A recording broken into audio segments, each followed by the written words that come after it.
Sa bawat tanong, sa bawat hinaing, meron kang maaasahan. May makikinig. Aksyon ngayon!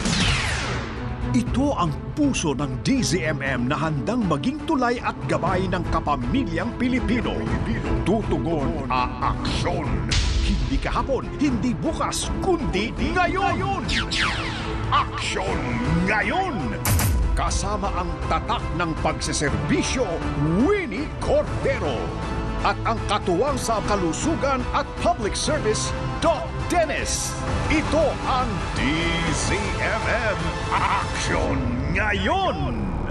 Aksyon Ngayon! Hello po! Hello!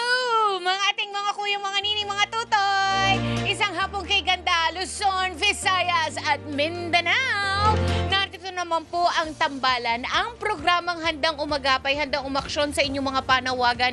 Hindi mamaya, hindi rin bukas, kundi ngayon na. Kasama po ninyo nag-iisang dalaginding ng teleradyo, Tita Winnie Cordero. Magandang hapon mga kapamilya. Ito po ang programang DZMM Action ngayon na maghahatid na isang oras ang iba't ibang kwento ng pag-asa at pagkakaisa. Mga kwento ng buhay na magbibigay aral at inspirasyon. Ako, si Doc Dennis, ang inyong katuwang sa paghanap ng solusyon at ito ang Aksyon Ngayon! Ay, okay. Napuno ng pagdadalamhati ang ating bansa actually sa maraming dahilan. Yes. Diba? Doc, maraming mga insidente ngayon na talaga namang kalunos-lunos at isa na dyan yung kahapon na naganap na barilan sa isang eskwelahan dyan sa Tacloban. Sa Tacloban. Sa Tacloban, sa Visayas. Mhm. Mamaya, bigyan po natin ng positivity Yes. ang insidenteng ito na sa pamamagitan ng pagtulong. Actually, Tama. tatanungin natin ang isa sa mga nanay ng nasawing estudyante kung meron na ba silang natanggap na tulong dahil kabigla-bigla ito di ba? Biglaan. So lahat, physical loss, emotional loss, Nandyan. lahat. Hindi Oo. ko mailarawan. At isa na sa isang mabigat na loss yung financial Yun loss. nga, oo. 'Di ba? So kailangan din nila tagalan ng isang tinik kung tayo ay makakapagtanggal ng isang tinik sa kanilang alalahanin, why not? Yes. 'Di ba? Yan po Agree ang tayo, ating sir. Oo. Right. Yan po ang ating tatalakayin maya-maya lamang. Pero syempre, pagkatapos ng lahat ng yan, magbubukas pa rin po ang ating klinika sa Istrenta. Tatalakayin natin ang usapang screen time at anong epekto ito sa child development. Wow, okay. Sige, I guess nakonekta ito doon sa pangyayari. Di ba? Marami tayong nakikita dahil sa social media, Yeah. kung mga short film, yung mga naka-attach. Parang ginaglamorize ang hindi tama. Or hindi kasi okay, 'di ba meron tayong mga classification Tama. sa mga napapanood natin? Yes. Ages 16 Oo. plus, 18 plus, 13 Kung plus, guided by parents. o mga parental ganun. guidance, ganyan. Hindi kasi nasusunod 'yun Wala. Dahil Diba? ito ay free form Hindi ko alam. I think hindi naman siya nakakategorize yata. Hindi. Wala, Hindi siya no? nakakategorize. Wala siyang categorization, wala siyang classification. Unless ang magulang Yes. ay will go through the process of limiting access, and then limiting the sites na pwedeng bisitahan. Right. Bisitahin ng bata. Oo. Pero syempre, hindi lahat ng magulang has the capability and the time. Yes, mas may to alam do pa ang that. mga kabataan sa gadgets. That's right. Ang pinag-usapan nga na nabanggit ko sa pag-uusap namin kahapon. Yes. Without guidance, certain films or movies can be misinterpreted by children. Tama ka dyan, Tita Winnie, dahil ginamit mo yung word na interpretation. Pwede nating titingnan yan on the good side Yeah. and the learnings na pwede, Yes. or bahay, advantageous. Oo. On the bad side, on the bad experience naman. Alam mo na po yung nag-uusapan namin, pinarinig ko sa apo ko kahapon, sino yan? Kahapon yung apo ko Yes, habang yes. uuwi kami. Oo. Pinarinig ko sa kanya yung news item. Kasi naka-tune in kami sa headline sa Tama. hapon and that was the item being discussed. Tapos tinanong, nagulat siya, may shock. Tapos tinanong ko siya, how do you feel about this? Sabi niya, how old are they? Gumanon. 14, 15? Yeah. Older kids can really tend to be violent. Sabi niya ganyan. And where is he coming from when he said sabi ko sa that? kanya, so are you okay with that? Yes. Of course not, Lola. Sabi niya, kaya lang, it happens every day. So, People die every day. die every day. Yes. Ano ang karanasan naman niya sa eskwelahan? Wala naman siyang Wala naman. wala naman siyang ganun. Kaya lang since I am always listening sa Yes. news and ang tendency ay makarinig din siya. Ang sabi niya lang sa akin na medyo na tumatak sa akin was, it's just so sad, Lola, na It had ang to happen. daming mga nangyayaring ganyan ngayon. So, biruin mo, 11 years old lang yun, ano? Yes. Pero, medyo natuwa rin naman ako na yung konteksto, naiintindihan Tama. niya. Nakukuha niya. Oo. So, more on that, maya-maya po sa ating klinika sa Istrenta. At syempre, magbibigay tulong pa rin po tayo sa mga biktima ng lindol sa Malapatan, Glan, Sarangani pa rin, ha? Lahat ng yan, marami pang iba dito lamang po sa ating programang Aksyon Ngayon. Ito na nasa mobile phone natin, si Nanay Erbea Fabian. Siya po ang nanay ng isa sa mga nasawing estudyante dyan sa Tacloban, sa San Jose National High School, na si Chris Lawrence Fabian. Hello, Nanay Erbea. Magandang hapon po. Magandang hapon po. Ayan, una po sa lahat, kami po'y nakikiramay sa sinapit ng inyong anak. Ilan taon na po si Chris Lawrence? 15 po, ma'am. 16. 15 po. 15. 15, okay. Opo. So, grade 9 din. Grade 9 din po ba yon? Grade 10 po. Grade Grade 10 na. Opo. Okay. Kilala ba niya yung mga bata na sumugod sa classroom? Yung isa po, Ma'am Winnie, is classmate niya po ng grade 9. Last year po, classmate niya. Pero, ang ano po dun sa batang yon, ang pagkakaalam ko po, dahil Boy Scout din, mabait naman po, hindi po ko po akalain na magagawa niya yung ganitong sitwasyon na pamamaril po.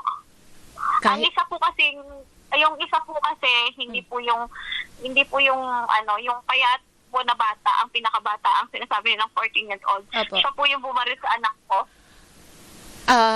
Paano niyo po nalaman yon, Nay? Yung pagkasawi po ng anak ko, Hindi po, pagkabaril po ba ni Chris? na yung 14 years old ang mismong nakabaril kay Chris Ano po? Lawrence. Hindi ba po nag-viral lang din siya ng anak ko ng pagsarado po ng pintuan? Na ano po yun? Nahagip po. Siya po. Tapos may nagturo po. Siya po ang ano. Yung mga classmate po ng anak ko na kadarating lang din po ngayon na napagtanungan namin. Yun po yung tinuro nila. Paano po niyo nalaman na nangyari sa anak niyo?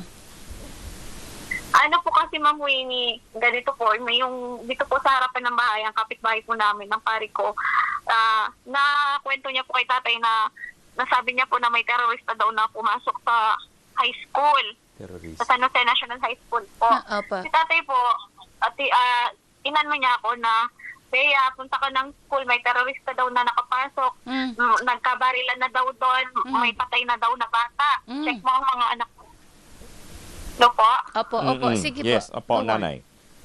Tapos, yun po yung nanap ko. Tapos, ang una po, ang grade 7 ko, kasi dalawan mo po sila, ang grade 10 ko nga at ang grade 7 ko.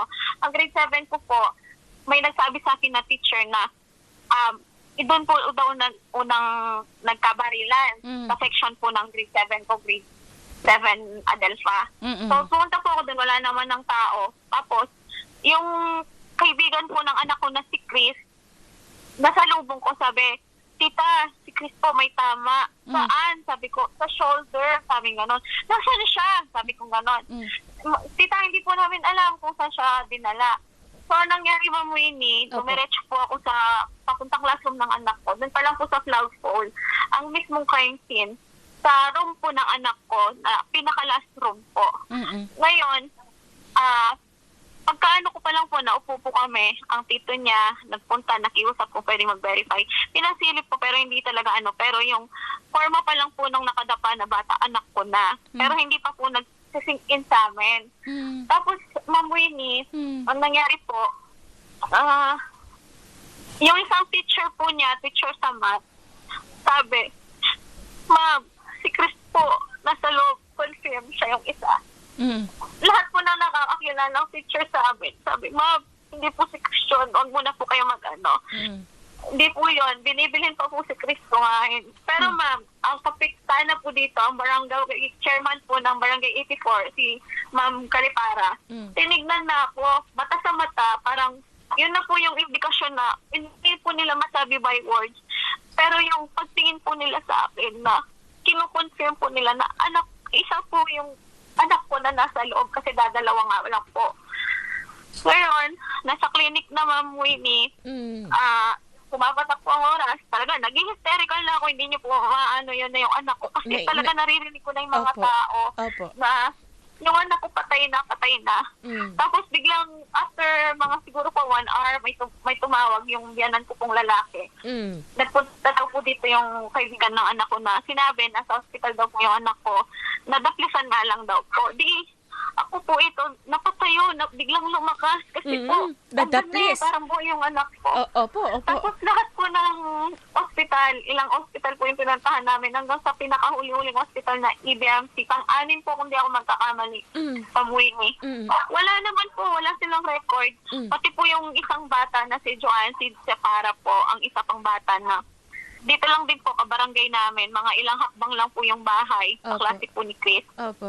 Kasama ko po ang nanay niya, may tumawag na, pinapapunta na po kami ng school. Doon na nag-sink in sa amin ng mga kapatid ko na anak ko na nga siguro yun. Pero ayoko pa pong anuhin. Pagdating po doon, yun nga, anak ko na, Ma'am Winnie. Anak ko na po. Na-confirm ko na po. Through video and through picture po ng police na pinakita sa akin. Nasa na ho ngayon si Chris Lawrence? Nandito po sa bahay. Nakaburol po dito sa bahay. Kami po, Ma'am Winnie, nakipagsapalaran po dito kasama po ang mga biyanan ko. Kasi tubong Pampanga po talaga kami. Kapampangan po kami, purong Kapampangan. Taga-Pampanga po kami. Dito po kami naghanap buhay para mabigyan po ang mga bata ng magandang buhay, ng kinabukasan. Pero sa isang iglap po, sabi nga po nila hero yung anak ko. Pero Ma'am Winnie, nasa ng hero, nasa kabaong. Bakit po nila nasabing hero si Chris Lawrence? Kasi po, ma'am, ang una daw, may pinapasok muna siyang kaklase niya para masindan. Tapos sinarado niya yung portahan dahil nagpusil na yung suspect. Kasi ma'am, sinaril po yung anak ko. Sinaril na po. Napakahirap ng dinaranas nyo ngayon, Nanay Erbea, no? Pero naisip nyo na po ba kung anong hakbang ang inyong gagawin pagkatapos ng... Nag-ano na po kami kagabi pa sa police station po. Magkakaso po kami, pina-autopsy na po namin ang mga bata para mas tumibay po yung magiging ebidensya namin laban sa kanila. Ang masakit lang, Ma'am Winnie, sabi po nila dahil yun nga po, sila, menor de edad. Menor de edad. Kung paragang maghihintay pa kami ng ilang taon. Pero sige lang, Ma'am Winnie. Pero hanggang maaari po, sa mga recent interview ko din po, Ma'am Winnie, isa lang po ang sinasabi ko. Kung hindi po nila makukulong ang mga bata, kailangan po ang magulang ang managot. Kung pwedeng ang magulang ang managot, kung talagang magulang dapat ang makulong. Bakit po, Ma'am Winnie? Kasi, imagine po, at the young age, Ma'am Winnie, nakahawak sila ng pusil, ng baril po. Marunong po silang magkasa, marunong po silang talagang magbaril, ma'am. Hustler po sila. Talagang para silang mga pulis talaga na marunong kasi po, tinuruan po sila, ma'am. Tinuruan po sila ng mga relatives nila na humawak ng baril. May magpapatunay po ba niyan? Nay? Opo, meron po, ma'am. Meron pong mga screenshot po. Meron pong mga picture na nagpa-fire ano po sila. May nagpahawak po ng baril sa kanila na tinuturuan silang magbaril. Sige, Erbea. Masakit at napakahirap ng dinaranas ng nyo ngayon, yung pamilya nyo, di ba? Pero, syempre, kailangan nating ilaban ang nangyaring dito kay Chris at kaisa kami sa inyo sa laban na ito. Pero Erbea, matanong ko lang, may mga pangailangan ba kayo na gustong ipanawagan dahil sa biglaang pagkamatay ni Chris? Ay, naku, nawala. Hello? Nalobat yata. Tita Wina. Nalobat Nalobat yata. siya, narinig. Oo, nag-clook, gano'n, Oo, ano? nalobat. Nandito sa linya natin, tatawagan natin ulit si Erbea, no? Napakasakit ng kanyang kwento. Ang sakit nun, Dok, na Oo. mismong ikaw makita mo na nakabulagta ang anak mo. Na-confirm na niya sa sarili niya and then nabigyan pa ng pag-asa nung pumunta siya sa 6 na ospital. nadaplis Nung lang. natawagan ulit siya, alam niya. Na-confirm na sa puso niya. Well, tingnan natin kung ano ang tulong na maibibigay ng Department of Social Welfare and Development. Hello, Erbea. Nasa linya natin si Secretary Rex Gatchalian para tumugon sa ilan sa mga pangangailangan nyo. Sandali lang. Hello, Secretary Rex. Magandang hapon po, Tita Winnie at Doc Dennis kasama nyo ngayon. Good afternoon, sir. Hi, Winnie, Doc Dennis. Thank you for having me. Magandang hapon sa lahat na nakikinig at nanonood sa inyong programa. Pagpasensya niyo na, unahan ko kayo kung choppy, baka maputol tayo kasi nasa earthquake zone ako ngayon. Okay. This will be quick. Alam nyo naman po ang nangyari doon sa mga estudyante sa San Jose National High School sa Tacloban. Nasa linya po natin yung isa sa mga yung nanay sa isa sa mga bata na nasawi sa insidente. May ano po kaya ang tulong na maibibigay ng DSWD sa kanila, Sec Rex? Ma'am, una po, nakikiramay ang DSWD sa pagpanaw o sa pagkasawi ng inyong anak. Kung hindi ko alam ko mula kahapon, meron kayong nakikitang mga social worker na naka-red na vest na kasama nyo. Actually, Winnie, Doc Dennis, yesterday nung nangyari yan, magkasama kami ng Pangulo sa Cebu at agad-agad niya akong inutusan na ang ating mga social worker kailangan tabihan ang lahat ng mga pamilya ng mga nasawi at pati na rin yung mga nasaktan. Kasi importante yung trauma counseling at yung psychosocial intervention. Correct. Pero bukod dyan, yung mga medical bills, pwede ng DSW, ang instruction ko sa nila, tulungan sila. At yung mga burial assistance din natin, gagamitin natin yung assistance to individuals in crisis situation natin na mga na pondo. Diyan papasok yung AIC. So kung di ako nagkakamali, Winnie, baka kasama na ni ma'am yung social worker kasi ang report sa akin, hindi naman umalis yung social worker natin doon sa mga areas kung nasaan yung mga pamilya. We heard that also, Sec Rex, we just wanted to confirm that from you. Pero should they be going through the same process o medyo may exception po muna? No, iba na tayo sa ganito. Like what happens in extraordinary cases, Winnie, halimbawa sa earthquake dito sa Genta na may mga nasawi rin, kami na nag-home delivery. Kasi alam namin na wala na, masyado marami na silang pinagdaraanan para gumawa pa doon sa proseso na sila ang pupunta sa amin. Ang utos ng ating Pangulo, Pangulong BBM, is kami ang aabot, kami ang pupunta. Actually, we need Doc Dennis, nagkataon lang kasi I landed in Jensan yesterday to attend to the cash transfers here, no, para sa mga biktima ng lindol. Yes, sir. Pero tomorrow morning, ako naman ang magpupunta ngayon. Alam ko, nandun si Secretary Angara. Ako naman at ang Juvenile Justice Executive Director kasi attached agency namin yon. Kami naman ang lilipad doon and I will personally we need Doc Dennis. I will personally go to where the families are, both yung injured at yung mga nasawi. Very good. Very good to know, Sec Rex. Ang importante i-push natin, Secretary, yung psychosocial intervention kasi napakalaking trauma po nito Yeah. sa mga bata, lalo na yung directly concerned sa incident. Sec. You're correct, Winnie. Actually, kaya nga inuna ko yun na ikwento sa inyo kasi yung financial, it goes without saying. Right. Kumbaga, Yes. alam natin may programa. Pero first time ata nakaranas ang ating bansa ng ganitong shocking na pangyayari. Yes. That's very This is a true. school shooting na normally nakikita lang natin sa mga ibang bansa. Tama. But yesterday, the psychological barrier, kumbaga natawid natin na nangyari sa sarili nating bayan. Kaya nga, alam namin na very important yung trauma counseling, yung psychosocial. So, DOH has their team, Yeah.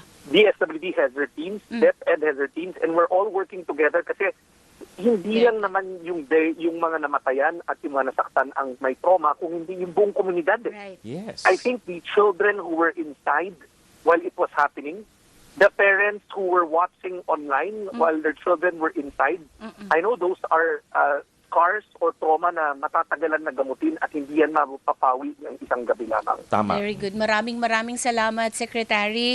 We need, Yes. Doc Dennis, Yes. siguro, I'll take this opportunity, siguro marami nakikinig sa inyong programa. Part of the healing process is if the community also cooperate. Kasi alam nyo, ang dami nang nagpo-post online ng mga letrato ng mga bata, Yes. mga chat supposed, I don't want to call supposed, but hindi ko kasi alam kung validated o hindi pa, mga chat, mga post. I think, everybody wants the truth. Yes. Everybody wants reasons and answers. Pero by us using social media to keep on propagate so many things, baka hindi makabuti sa community as a whole. Right. Kasi alam naman natin, ang mundo natin is social media driven nowadays. Pag may nabasa ka sometimes, yung emotions will be the better. Yes. So ang panawagan ko siguro sa community, tayo natin, let's avoid posting unvalidated or unverified reports because it will exacerbate the situation. Dahil lalo na, dun sa mga biktima na may namatayan at na-injure. Yun siguro as a community, we should do that. Well said, Secretary. Maraming salamat. Good to know.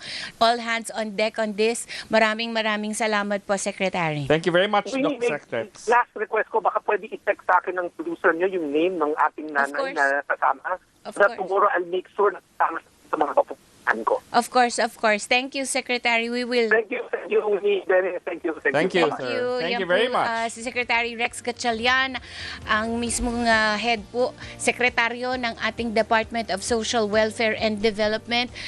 Erbea.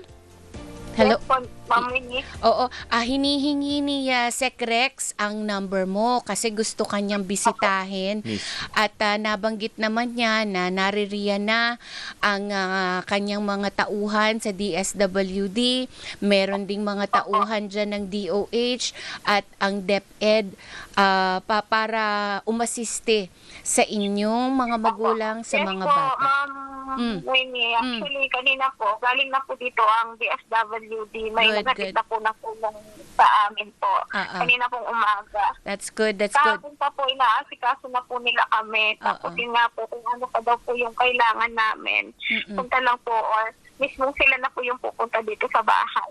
Oo, may Kaya panawagan. pumunta na po sila kanina. Oo, Nagbigay na po ng tulong. may panawagan ka, may karagdagang panawagan ka ba, Erbea? Opo, kung ano po, sana po, kaya ko po inuulit-ulit to para po makarating po sa mga ano po natin, kinaukulan. Sa mga senador po, lalo na po kay Senator Robin Padilla, na kung yung sinusulong niya pong batas, na kung yung mga nasa ano po, nasa minor age na 10-year-old na pwede na pong makulong dahil sa ginagawa nilang kasalanan. Sana po maisulong na yon kay President po, kay Vice President, sa lahat po ng Senador. Sana po maano na po yung, may sakatuparan na po yung inaanong batas ni Senator Robin. Kasi po, Ma'am Winnie, sa ano po natin, panahon po natin ngayon, ginagamit na po ang mga bata para ang mga talagang totoong nagkakasala, hindi po sila yung managot, ang mga batang inuutusan nila. Sige, tingnan natin Kasi po- kung ano ang magiging hakbang ng ating mga mambabatas tungkol dyan, Erbea. Muli, nakikiramay kami sa inyo, sa inyong pamilya. Lakasan yung inyong loob at tayo'y hahanap. Ang hustisya ay nasa inyong panig, ha, Erbea? Opo. Sige, ingat kayo, ha? Ingat po, ma'am. Opo. Okay. Salamat po, Ma'am Winnie. Bye-bye, bye-bye. Bye-bye. Yan po si Nanay Erbea Fabian, ang nanay ng isa sa mga nasawing bata sa San Jose National High School sa Tacloban, si Erbea Fabian. Napakabigat po nung pag-umpisa ng ating programa. Pasensya na po kayo, ha? At kailangan din naman nating ma-reach out o mahawakan Oo. kahit man lang balikat ng mga involved or naapektuhan sa insidenteng ito. Ipagdasal po natin ang mga batang nasawi, ang mga batang nasaktan, at ipagdasal din natin ang naiwan nilang mga pamilya. At higit sa lahat, ipagdasal din po natin yung dalawang bata na malamang hindi nila naiintindihan o hindi nila nalalaman ng lubusan kung ano ang kanilang ginawa. Marahil sa ating kaisipan, punong-puno sila ng emosyon na hindi maipaliwanag. Ipagdasal po natin ang mga batang ito. Yun naman po ang ating pwedeng gawing tulong. Diba, Doc? Meron din silang pinagdadaanan. Yeah. Yun lang nga. Medyo ang expression nila ay nakaresulta Iba. ng Diyos ko. nakaresulta ng damage at human life. Maliban doon, sabi ko nga yung buong komunidad, yung eskwela, it's trauma. Tama kasi sinabi mo, sa request mo kay Secretary Rex na kailangan alagaan yung mental health ng mga tao doon dahil yung imprint. Nako, Tita Winnie, makita mo lang yung eskwela, makita mo lang yung classroom, iba ang flashback. Oo naman. At saka paulit-ulit. At yung panawagan ni Secretary Rex sa mga Miron, yung netizen, mga- Oo. sa mga netizen, wag na po tayo makadagdag ng sakit sa mga sugat ng mga biktima ng naganap Lalabas na ito. naman ng katotohanan Oo. at yun ang pag-usapan natin, yung katotohanan. Pagdasal na lamang po natin Yes. silang lahat. O, mag-commercial lang ako. Oo. Wala akong masabi. Teka lang ha, sandali. Aksyon ngayon!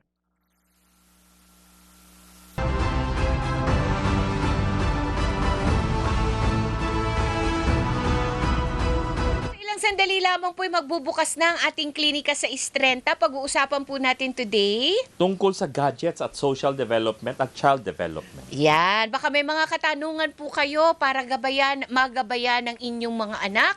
Abay, magtanong na po kayo sa ating DZMM Radio Patrol sa Istrenta, DZMM Teleradio social media accounts. Pwede rin po kayo magtanong sa ating DZMM Viber hotline number. 0919-278-3000 or sa ating DZMM landline 892-44101, local 567-1567-2 or 5673. Samantala, bigyan daan po natin ang mga balita. Todo-todo pagbabalita ng Radyo Patrol. Una sa hanay, autopsy report. Autopsy report sa labi ng mga nasawing Ateneo student athletes na sina Rene Baterbonia at Divine Adili natapos na ng National Bureau of Investigation. Balitang kumpirmado sigurado ihahatid ni Radyo Patrol, Bert Dizon.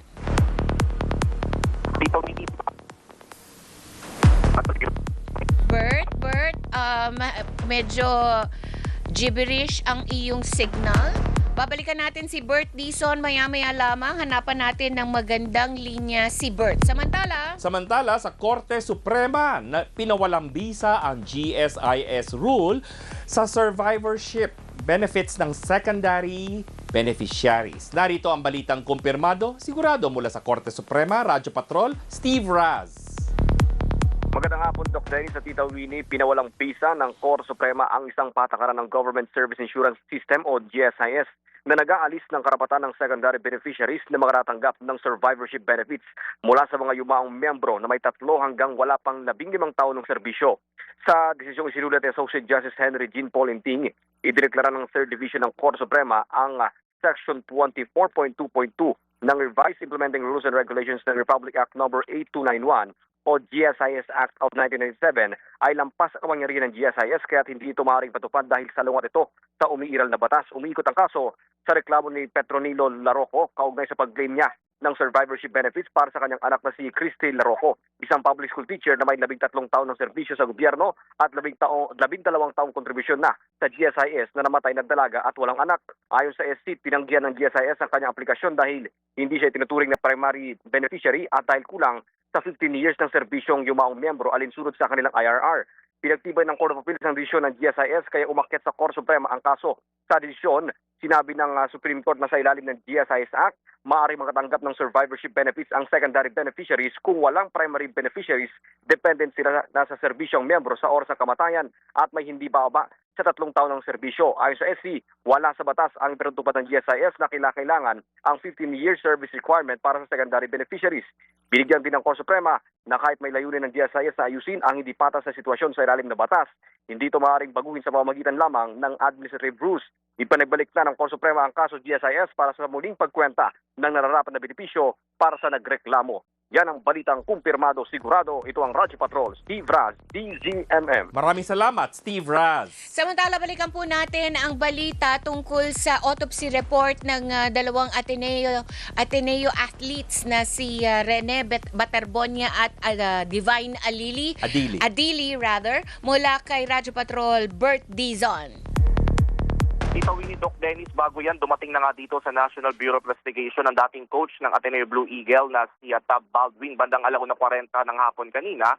Nang dumating si Baldwin kasama ang kanyang mga abogado, agad naman silang dumiretso sa tanggapan ng NBI Homicide Division. Hindi na nagpaunlak ng panayam si Baldwin sa miyembro ng media, ngunit baka sa mukha nito ang kalungkutan. Samantala, natapos na ng NBI ang autopsy report sa mga labi ni Ateneo student athlete na sina Rene Baterbonia at Divine Adili na nasawi sa isang team building activity sa isang resort sa Dipakulaw, Aurora noong June 8. Ayon kay NBA Director Attorney Melvin Matibag na ipadala na sa pamilya ang resulta ng autopsy report. Inaasahan rin na ngayong linggo ay matatapos na ng NBI ang investigasyon dahil nga sa pagharap ni Baldwin ngayong araw. Dagdag pa ni Matibag na pagkukumparahin ang magiging testimonya ni Baldwin sa NBI sa nauna nitong testimonya na ibinigay sa CIDG.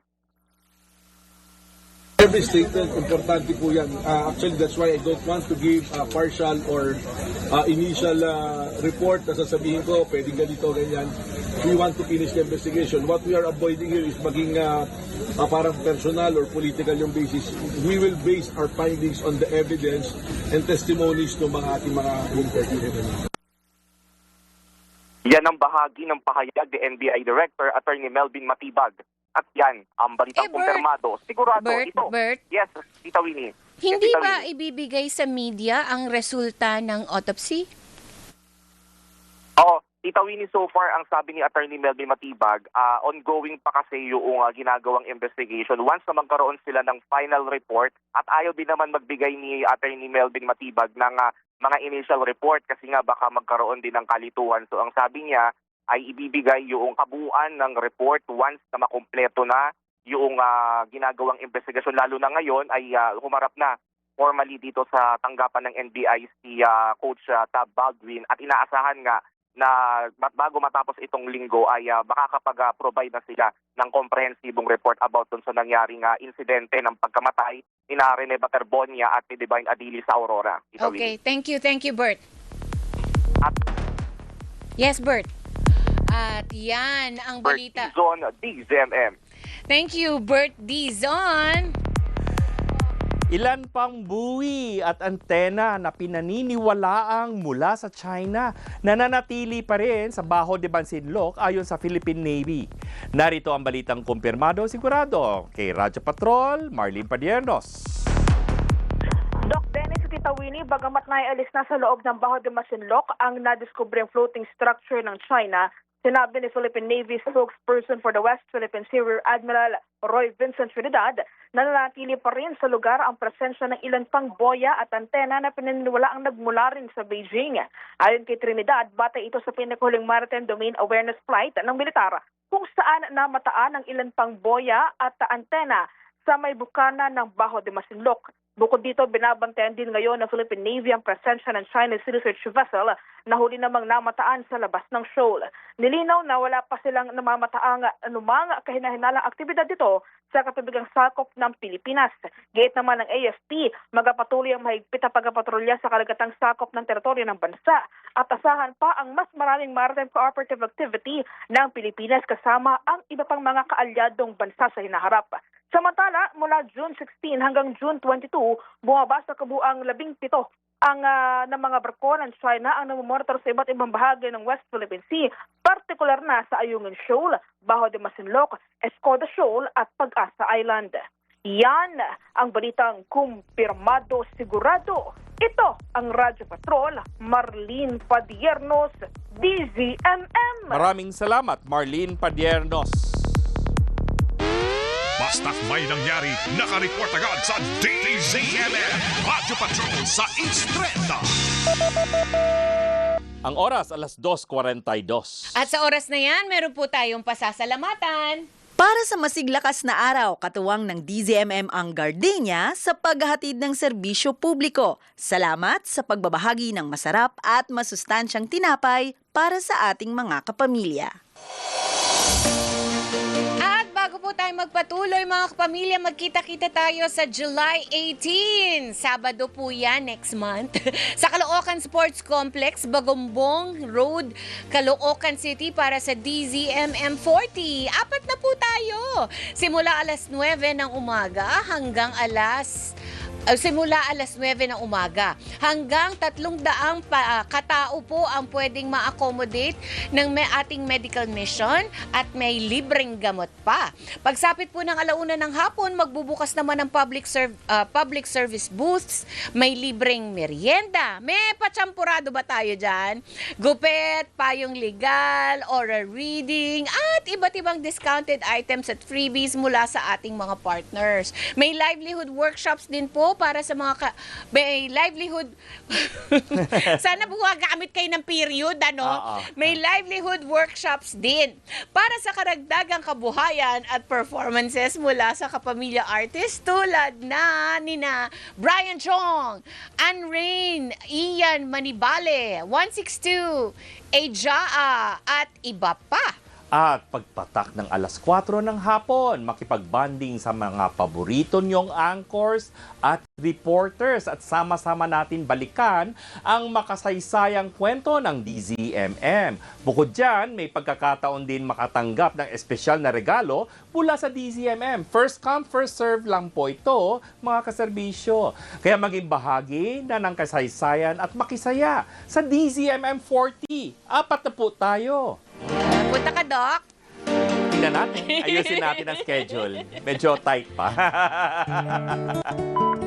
Bukas na ang klinika sa Istrenta sa Aksyon Ngayon!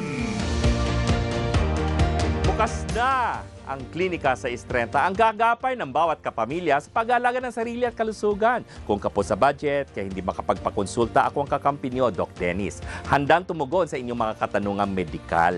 Bakit mo napili ito, Doc?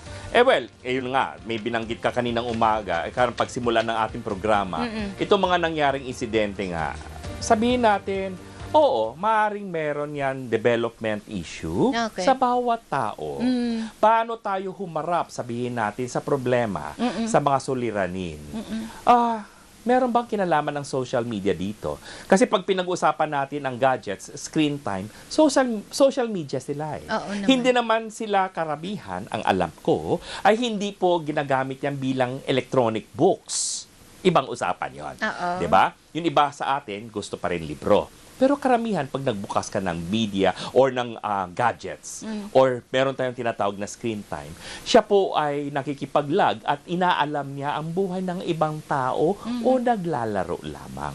Oo, totoo naman yan. Yung iba, nanonood ng mga short films. Yes, Dok. may mga short films, mga short skit na drama. Minsan hindi nila tinatapos yung buong pinapanood nila. Nakikita o napapanood lamang yung portion na exciting na hindi naman okay. Right.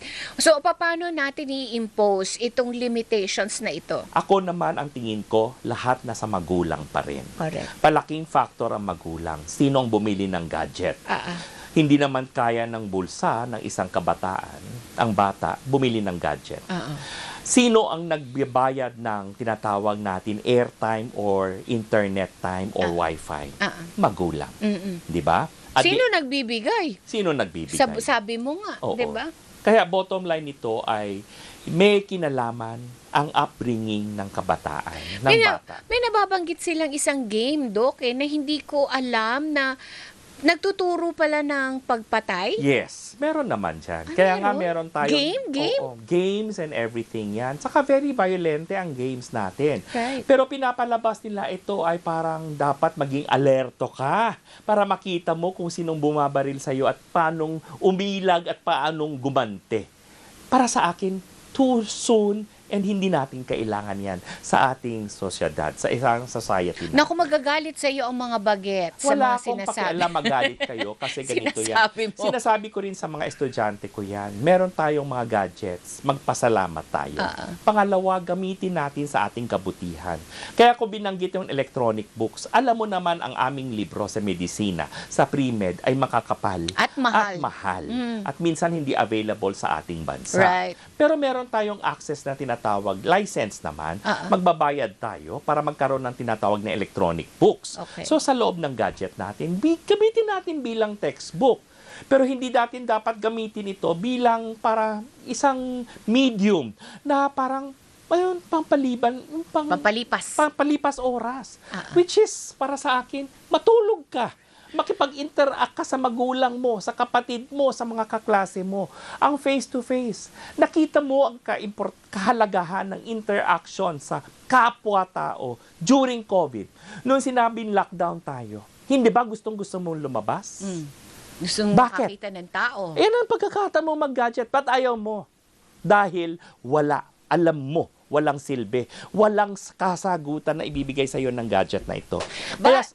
But on the other hand, yes, Doc, may punto ka naman sa sinasabi mo. Kaya lang, hindi rin dapat natin iwaksi o kalimutan ang kagandahang idinudulot ng teknolohiya. Yes. Diba?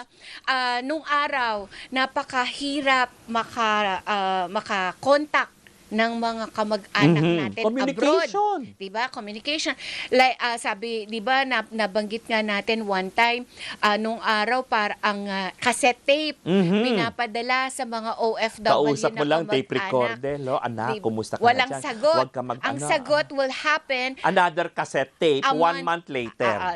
Right. So, ngayon, real time. Yes. At talagang anytime, convenient to all parties, pwedeng makakommunicate. Maski naggabi kayo dyan sa ibang lugar, kami dito ay umaga, nakakapag-usap kayo. Diba? That's one. Yes. Yun ang isa. Kasi nangyayari, Doc, nakakalimutan yung totoong use. Yes. or Ganito, tamang sinabi mo, Tita Winnie, ang teknolohiya, lalo pa yung mga gadget, ito may mga screen effect na ito, hindi ito kalaban. Totoo. Hindi ito kalaban. Kaya lang, yun nga, subject to interpretation Correct. ang ibang content. Kasi iba-iba ang pag-intindi, iba-iba na nga ang pag-intindi ng bawat tao. Kahit manood tayo ng pelikula, Dok, tayong dalawa, magkakaroon tayo ng ibang point of views. Yes. Lalo na ang mga bata Tama. na walang giya o walang guide. Tama. Diba? Kaya nga ang palagi kong ako, since nagtuturo ako sa kolehiyo o universidad, sinasabi ko, ang screen time nyo dapat, magulang nyo, kapatid nyo, hindi sila forever. Hindi sila forever. And while nandyan sila, please, sila ang screen time mo. Oo. Alam mo, You know? lungkot na lungkot ako, Dok, pagka halimbawa sa restaurant, Sinabi mo, sige, go.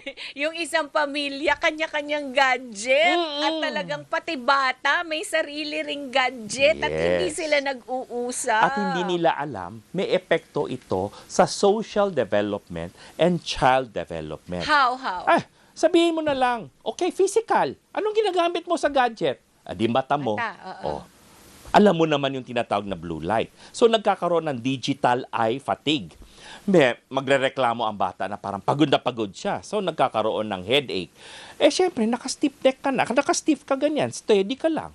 Hindi mo naman kausap. Wala naman hindi naman babibo itong kausap mong screen So, magkakaroon ng stiff neck strain, shoulder pain, back pain, lahat-lahat na. Nakakuba ka pang ganun. Poor posture. Higit sa lahat, anong nakikita mo sa mga timbang?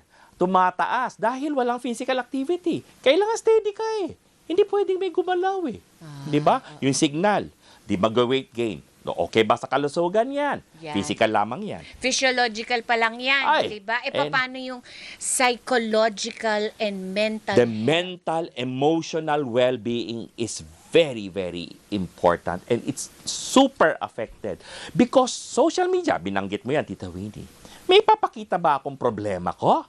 Na wala akong panggastos? Na bulok ang aking bubong na butas na? Hindi lang yan, Dok. Oh. Study shows, may mga pag-aaral, and I know you know it, Yes. na ang mga bata na at a young age na super exposed sa gadget ay nagkakaroon ng social, anong tawag mo? Deprivation? May psychological effect. Malaki. Na nagkaka-tantrums, ang hirap paliwanagan. Correct.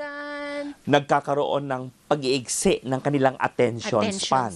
Di ba? Yes. Dahil maiksi na nga talaga. maiksi na Mas o wala iiksi na, pa. iiksi pa. Dahil sabihin natin, may paraan silang i-fast forward. Right, Nag-beginning pa lang ng pelikula o short story, na 32 minutes lang, gusto nila first minute, nasa 31st minute na.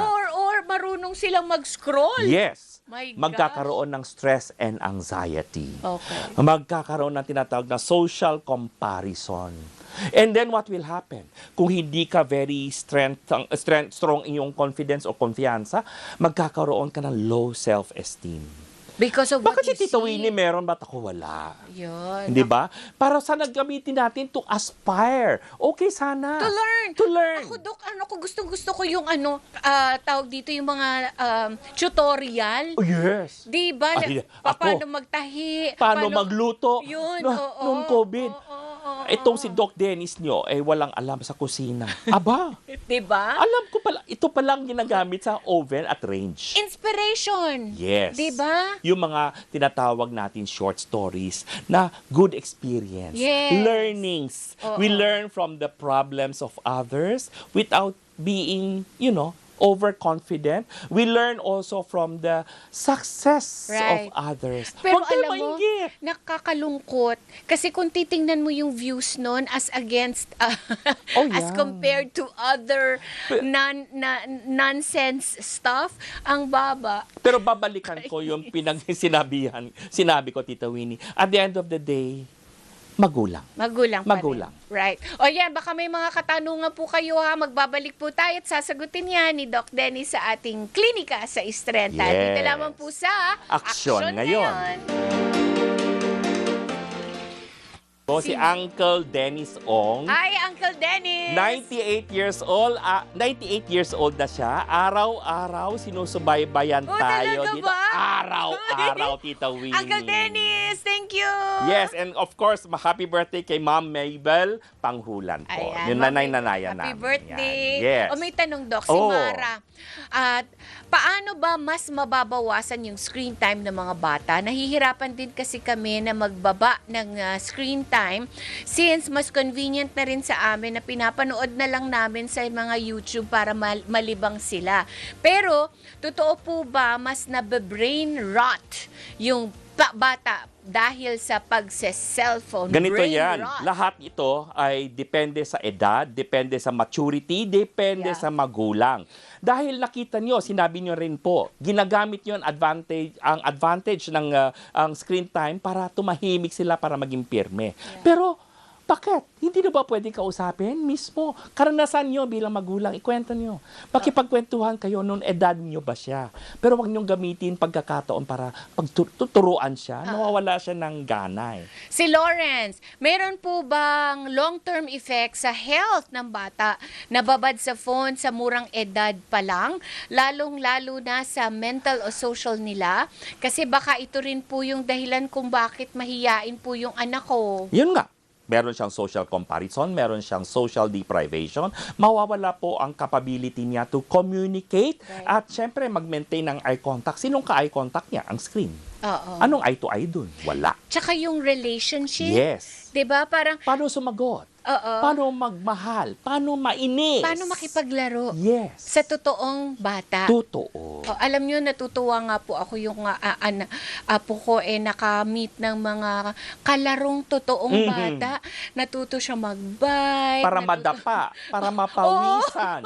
Hindi ba? Kahit- Hindi yung parang kahit kaunting nalilimahid galos na, lang. go. Oo, okay lang yun. Bata eh. Nung araw, ganyan naman tayo. Yes. Although ako po, sabik din sa paglabas nung araw dahil babae, hindi masyadong Bawal, pinapalabas. bawal. Pero marunong ako mag-text, marunong ako magtumbang preso. Tumbang preso.